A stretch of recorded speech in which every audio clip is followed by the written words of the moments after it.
In today's video we'll be cooking an absolute beast, a steak sandwich that's probably more than enough for 2 people, but I'll be honest with you, this is too good to be shared. And hey, if it's first time we meet, this is Kitchen Draft, the place where we make every single Friday home cooking videos with simple ingredients. So consider subscribing so you don't miss any of my upcoming recipes. Enjoy the video!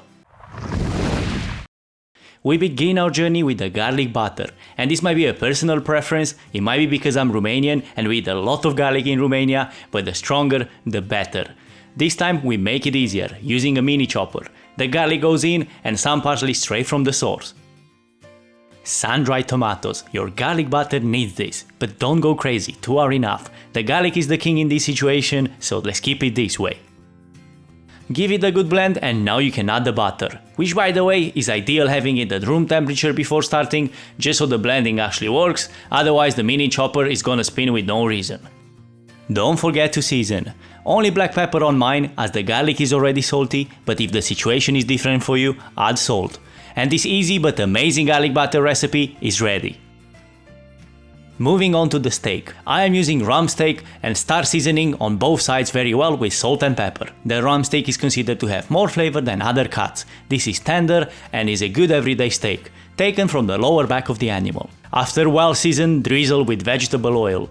Turn on the exhaust fan as we are about to get smoky and heat the pan over medium-high heat. Carefully set the steak into the pan, releasing it away from you so it doesn't splatter into your direction. It should sizzle, 2-3 minutes on each side to get it medium rare. Now it's time to bring it to the next level. 1 tablespoon of plain butter at first and some additional flavors that every steak should benefit from. Thyme and rosemary. Follow with the garlic butter we've made earlier. Baste generously with the butter. This will not just cook the steak faster, but will push that garlic, thyme and rosemary flavor into the flesh of the steak. For medium rare, cook at 55 degrees Celsius, which you could always check with the probe thermometer if you're not 100% confident. Remove the steak from the heat and let it rest for about 5 minutes. And keep all that leftover butter from the pan because we'll need it later. Don't waste any time and put together a quick omelette. Oops, I lost some eggshell in here. My skills are fading on cracking eggs.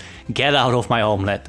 If you've not tried yet omelette into your sandwich, you should definitely consider. Get some veg oil into the pan, season with salt and pepper, nothing complicated, and in the pan it goes. Keep it a bit runny, fully cooked is boring and it turns into a shoe sole consistency. This is one of those situations when you could also use butter to cook the omelette, but we have so much butter in our lives that we're just gonna skip it this time. Right, moving on to the rest of the ingredients, we have porchetta, Italian boneless pork roast, the best pork meat you can use when it comes to sandwiches. Cheese. Cheddar cheese in this situation, some baby jam and some amazing sliced tomatoes. The tomatoes are in season at the moment and it would be a shame not to take advantage of this. And this, my friends, is the absolute best bread for sandwiches. Bolo do caco is a bread that comes from the Madeira island and oh boy, this is something else.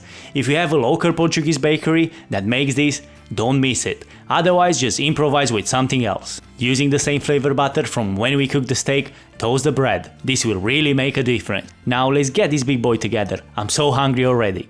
Of course you could add some mustard mayo or any other topping you like.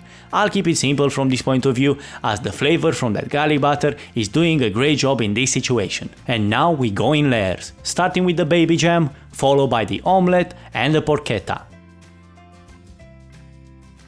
5-7 minutes later, I never really count every second of my life, but after resting for so long, the steak is ready to be sliced. And if you've done everything right until now, even the cheapest cut would taste special.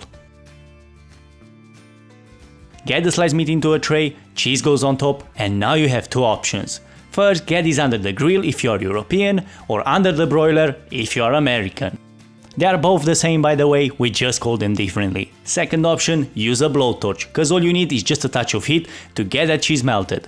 Don't go crazy with the heat, you'll overcook the steak. Once ready, that goodness goes on top, and this, my friends, is a real deal sandwich that is waiting for you, fully loaded with everything you need.